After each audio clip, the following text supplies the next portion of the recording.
Hi, everybody. This is Jim Higley, your host for Bobblehead Dad on WebTalkRadio.net.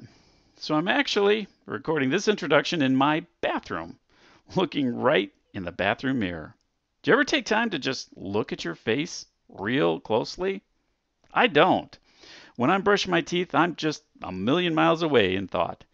And when I shave, I think all I'm focusing on is not cutting myself. No memory of that. But I wanted to take a look at my face today because today's show is about men and the changing trends in men who are opting for cosmetic surgery. Come on, tell me the truth. Have you ever thought about it? I haven't, but maybe I kind of have every once in a while, just, or not really the surgery, but just getting older. And here, as I'm looking at my face, I have to admit, without a doubt, a lot of things have changed in the last 10 plus years. Many more wrinkles in my forehead, in between my eyes. That skin underneath my eyes is, I don't know, it's just different than it used to be. So, and I'm not saying I don't like it, I'm just saying it's changed. So today we're going to talk to someone who can give all of us guys a great overview as to what men are doing, what men can do, what are the risks and rewards of cosmetic surgery. Joining us today is one of the country's leading aesthetic plastic surgeons, Dr. Adam Schaffner. Dr. Schaffner is based in New York City. He's appeared on Good Morning America, CBS News, as well as the Dr. Steve Show. He's the featured facelift expert on realself.com and is a highly regarded speaker and author.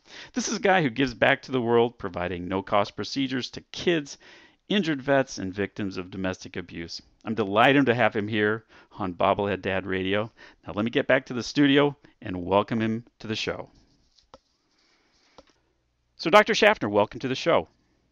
Thank you very much. It's great to be with you. Terrific. Glad you're here. So tell us, is there really an uptick in the last, 5 or 10 years in the number of guys opting for cosmetic surgery?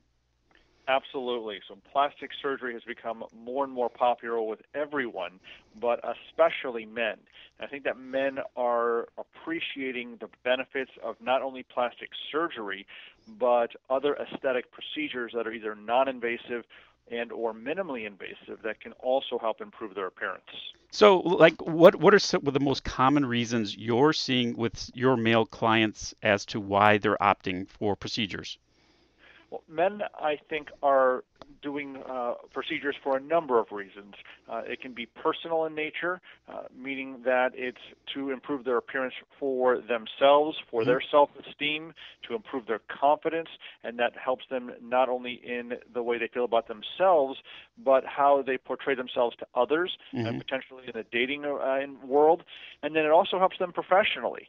A lot of people are noticing jaw lines that they didn't necessarily appreciate before, and a lot of it has to do with how frequently they're seeing images of themselves, whether it's from digital photography, on their portable devices, social media, and so the rise in placement of chin implants has been dramatic, in part because of that. And so you're seeing a lot of men who are trying to strengthen their jawlines, which is a sign of strength. And if you look at many heads of corporations, chief executive officers, and heads of state, you'll notice that many of them have very strong jawlines, and so do many actors. Interesting. And you'll find that that's a really popular thing. Interesting, and that was actually a question I was going to get to later, and we can talk more when we talk about some specific procedures. But I never really understood chin implants, and now you're answering that question. Now it makes sense. The other thing I wanted to circle back that just fascinated me was your acknowledgement that social media, or the digital world we all live within, is letting us all see ourselves more often, and that's having an impact on people choosing cosmetic surgery. There's no question about that social media has had an impact, and it's not, I think, because only that we're seeing ourselves more often, but we're seeing a real-life image of ourselves. In the past, people would see a mirror image of themselves on a daily basis in the mirror, but they would not very often see themselves as the rest of the world sees them. Right. Now, with digital media, people are seeing an actual image of themselves the way the rest of the world sees them. Right. And I think that's being very powerful for people to be able to appreciate things about themselves that they may not have otherwise appreciated. Really interesting point. I'd never thought of it, but I'm actually, as you're saying that, I'm thinking back to the era of my father, who was more of the Mad Men era, if you will. Where he would have, for business purposes, he'd have a Head and Shoulders shot taken every 3-5 years, and that was the one and only image of himself that lived out there, and be it a brochure or perhaps once in a while in a newspaper, where look at you, or look at me, or probably all of our listeners out there, their images are all over the internet from a business perspective and professional perspective. So that's really fascinating. So let's run through some of the more the common procedures that guys are opting for. What's the number one procedure you see men choosing these days?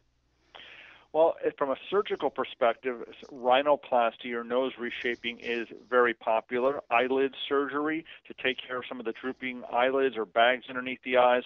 Liposuction to help reduce some of the extra fat either underneath the chin in that central neck region, or alternatively in the abdominal region for love handles. For men who have man boobs or gynecomastia, that's a very popular procedure to help improve the chest contour. And then for older gentlemen who want to restore their jawlines and necklines, face neck lifts, sometimes with chin implants is very popular. We already discussed chin implants. Right. And then you have a whole gamut of non-invasive or minimally invasive procedures, things like Botox and fillers and facial resurfacing that also help to dramatically improve people's appearances. Well, let's run through a few of these in a little more detail. You listed rhinoplasty, if I'm pronouncing it right, nose reshaping. Is that as common? I didn't realize people were opting for that. Absolutely. There's a lot of men out there who want to improve the shape of their noses, whether it's to address a bump, to address the width of the nose, the tip of the nose. And then, of course, there's the functional aspects of the nose where you might have difficulty breathing from one side or both sides, and sometimes that's due to structural abnormalities such as a deviated septum or enlarged turbinates, and those can be addressed at the same time that a nose job or a rhinoplasty is performed. Interesting. Tell me more about liposuction. That's the one I think I, as just a layperson, I see a lot in the media. What is involved in it, and how invasive is it, and how successful is it? Liposuction is very successful in addressing extra fat that people have, especially in those individuals who have a great diet, great exercise regimens, are really on top of their game, but have some stubborn areas that they want to address. And it is, in general, very safe when done in an accredited facility by a properly trained and board-certified surgeon. And it is something where the recovery time is generally very quick. And in most cases, you do not need to have IV sedation or general anesthesia. It can be done safely while a patient is awake, sometimes with just a little bit of oral medication to help with minimal discomfort. Interesting. So I'll use myself. I'm 52, and I think since I was 10, I had these no matter what my weight is, if at a good weight, I always have these little love handles on the side. And no matter what I do, no matter what kind of exercise, run marathons, triathlons, I can't get rid of them. So it sounds, so some people just carry fat in places that no matter what they do, they can't lose it on their own. Is that right? That's exactly right. So some people have a genetic predisposition to hold fat in certain areas, and no matter what they do with diet and exercise, they will always have that. The condition's called lipodystrophy, and if that was one of the real reasons that liposuction was originally developed, was to address those difficult areas.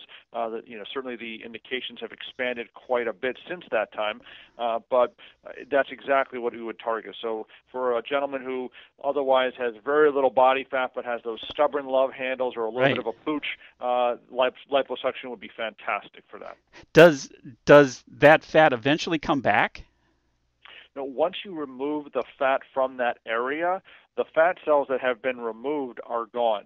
Okay. However, if you go ahead and gain weight in that area because you stop exercising or start eating a lot of high-fat foods or both, it's not because the fat grew back. Okay. It's because the fat cells that are there remaining after the liposuction have expanded because of the increased caloric intake and the decreased caloric usage. And like anything, it's a supply and demand issue. Got it. So post liposuction, if you maintain a healthy lifestyle in terms of what you eat and activity, you can have long-term benefit from that. Absolutely. Interesting. I never knew that. Eyelids and eye work, is that very common with men? It's very common. As gentlemen get older, they'll notice that they, in many cases, have extra skin of the upper eyelid that sometimes hangs over the eyelashes or hangs near the eyelashes.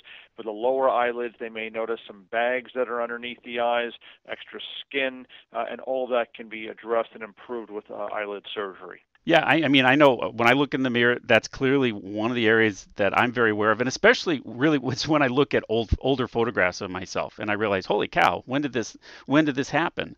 Man boobs, I absolutely had no idea that was as common of a procedure as I think it is. It sounds like a lot of guys are having the fat in their chest and area really taken care of by guys like you.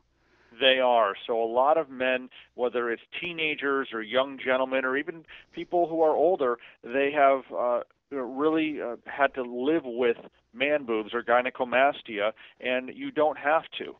It's something which warrants a medical evaluation to make sure that there's no hormonal or endocrinologic issues that may be accounting for it, but assuming that those have all been addressed, to address the extra skin that's there and extra fat that's there is very common, very safe, and something which can greatly improve a person's self-confidence and allow them to take off their shirt, go to the beach, go to the pool, be intimate with somebody, or even just wear a thin T-shirt which may show the outline of their chest, and it's something where they're not going to have to feel so self-conscious because of their breast size.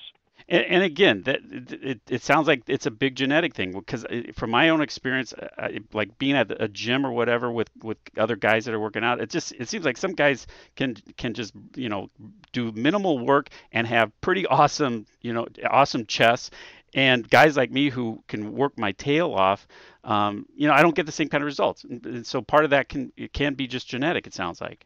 Absolutely correct. Just like some people are taller than others, some people are broader than others, some people have more muscle mass than others. So part of it is environmental, but part of it is absolutely genetic.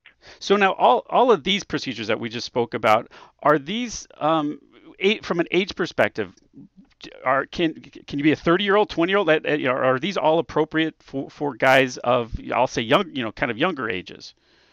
Well, the different procedures are really targeted for people with different problems, and in some cases with different age ranges. So, for example, when you're talking about eyelid surgery, right, there is the eyelid surgery to rejuvenate the eyelid region is more appropriate for an older individual. Okay.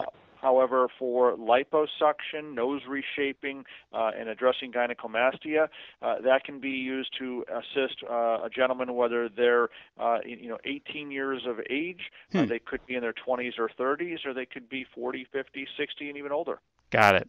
Now, earlier you also spoke about for older guys, full facelifts, neck lifts, and chin implants. Again, are those more appropriate to older guys?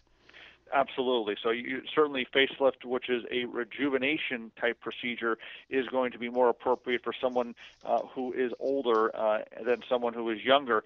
Chin implants, however, can be used for people of all ages, adults of all ages.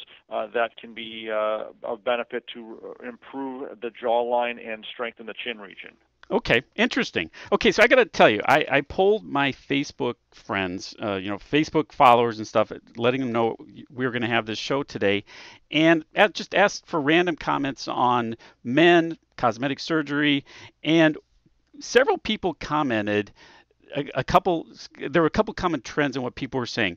Number one was a lot of people were commenting that they feel cosmetic surgery when they see guys getting cosmetic surgery, it can make a guy look more feminine. And these are the comments out there. And the other thing that I thought was really interesting, a number of people commented that they feel like it's easier to tell when a guy's had cosmetic surgery than a woman.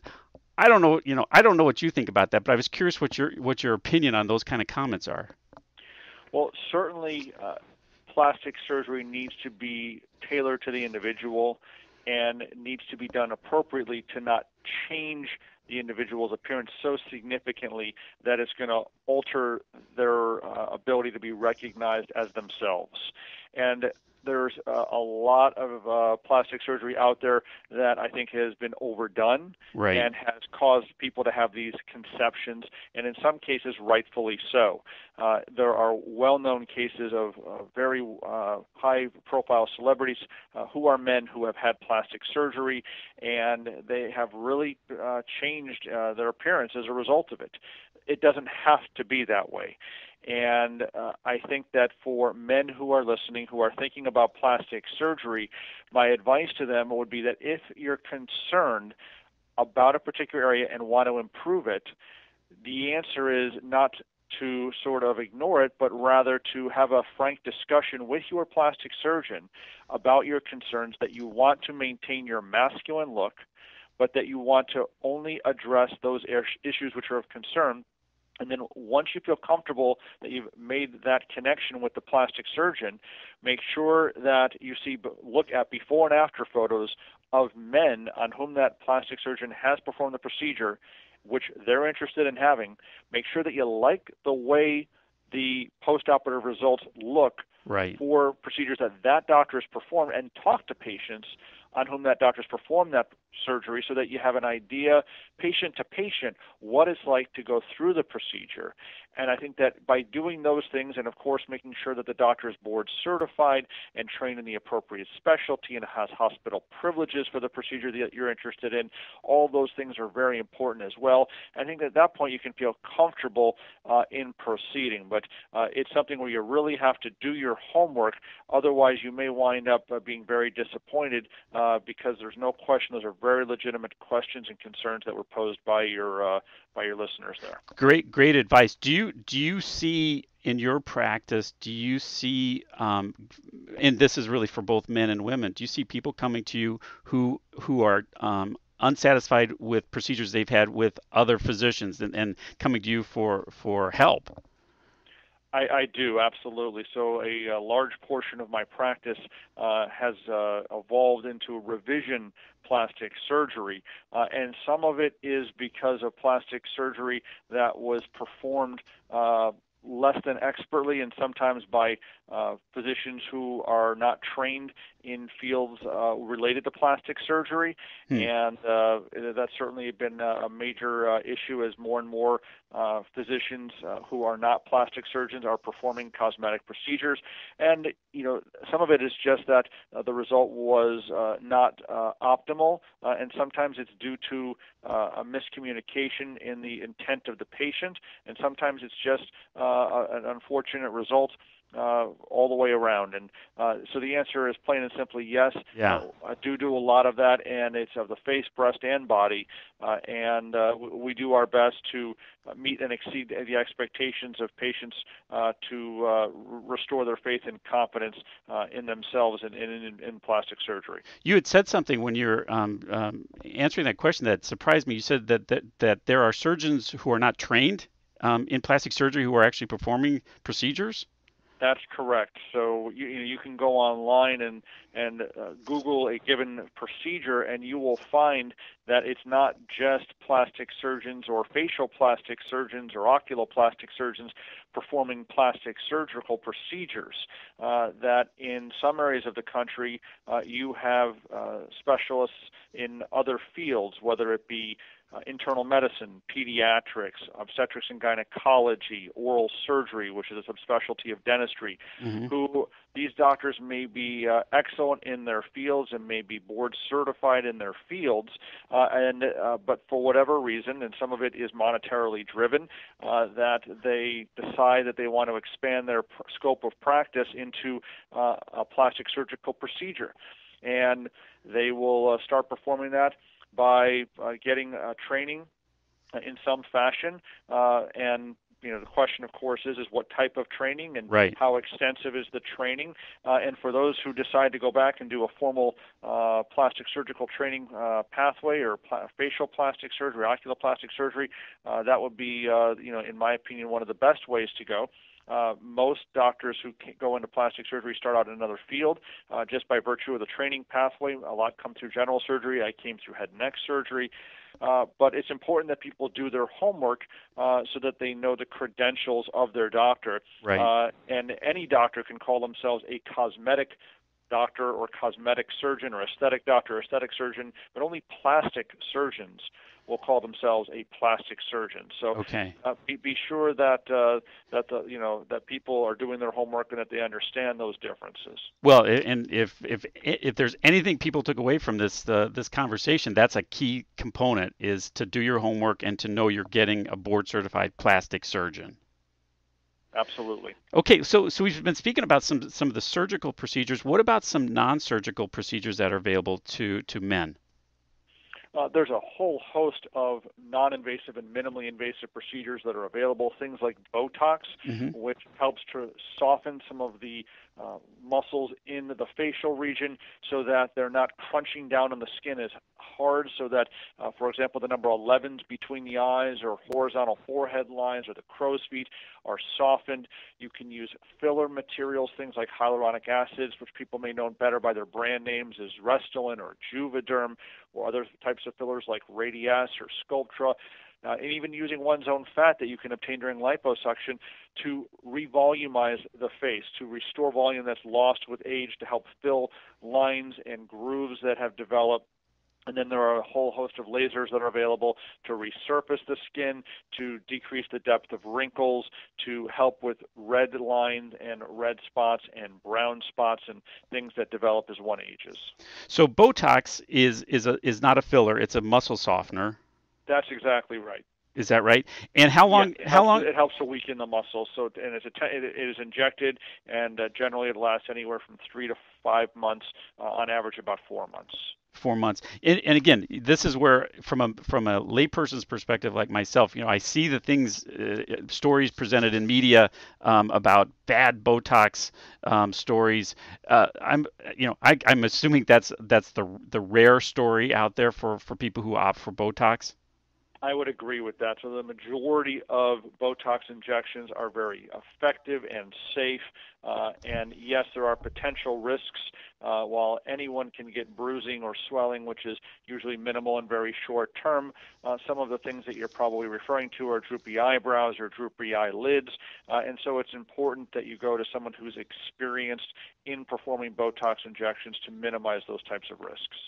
And the fillers, again, tell me where the fillers that you were talking about, what parts of your face are most beneficial with fillers?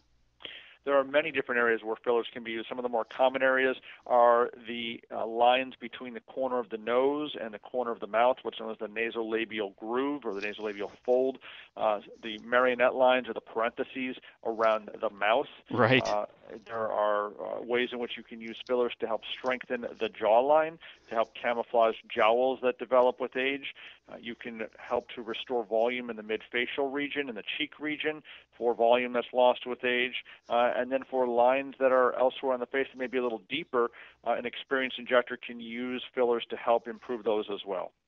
So what I'm learning from all this is, as a guy, there are a lot of different options for me if I wanted to improve my appearance, from fairly low cost, low invasive procedures like Botox. I'm guessing things like Botox or some of the laser procedures are on the lower, from a cost perspective, on the lower cost spectrum. That's absolutely correct. So things that are non-invasive or minimally invasive are certainly going to be less expensive than more involved surgical procedures. And from a recovery perspective, if I'm a typical guy out there, I've got a job and I'm thinking, boy, I'd like to have some liposuction or whatever, but I can't take time off. What kind of recovery time do some of these surgical procedures involve? It depends on the procedure, but for the majority of procedures, it's just a few days off from work, and then they can go back to their normal lives. It's just a matter of having some restrictions in the immediate post-operative period. So, for example, liposuction, you could have liposuction done on a Thursday and then go back to work on Monday. You'll have a garment that you're wearing underneath your clothes, but certainly you'd be able to go back to work. Okay. If it's something more involved, say a facelift or nasal surgery, you may have a little bit more bruising or swelling in areas that are visible to the outside world, and so you may want to take a little bit more time off from that. But certainly, you can go back to work after 7 to 10 days and be able to function in your normal daily life. Okay. Well, listen, in our closing minute or so here, if I came to you, let's say I was interested in having some surgery on my face or liposuction, what's a consultation like? What's involved in that?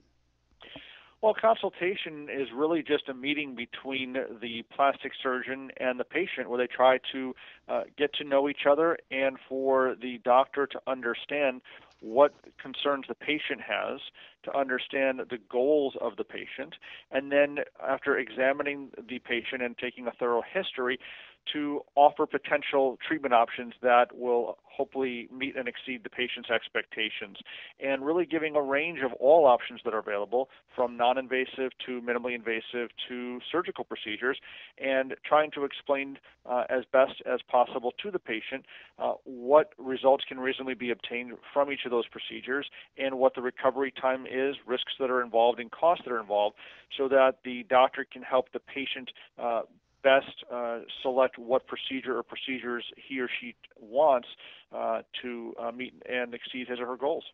And it sounds like, based on what you said earlier, it's totally appropriate and probably critical at that consultation for me to talk to you about getting referrals, seeing other photographs of work you've done. That's the kind of stuff I need to be putting out there and getting on the table to talk to you about.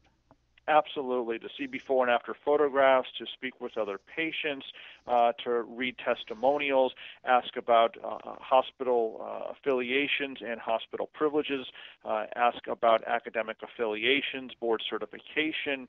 Those are all things that are very, very appropriate to ask about during the consultation.